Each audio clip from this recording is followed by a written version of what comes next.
We're here tonight at the release of 3 Feet from Gold in Anaheim at the Grove, and I'm here with Les Brown, the man in the flesh, and it's just so great to have you here, Les. Can you tell me a little bit about what this event has meant to you and the book has meant to you?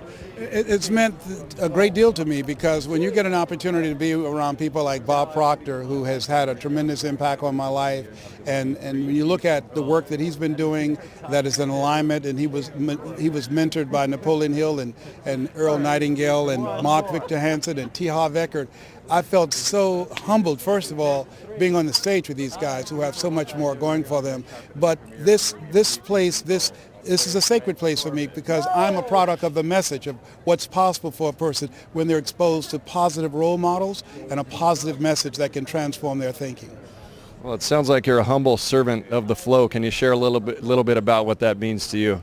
Well, I believe that I see myself as a spiritual person, not religious. You know, religious people are afraid of going to hell. Spiritual people have been there. That's good. Yes, I believe that there's a dimension about us, and that as much as we have chosen to do what we do, we were chosen to do it, and that everything has meaning and value. And so when I look at the relationships that come out of these types of events, that we're transformed by the relationships that we have, the books that we read, and the goals that we set outside of our comfort zones, because in order to do something you've never done, you've got to become someone you've never been.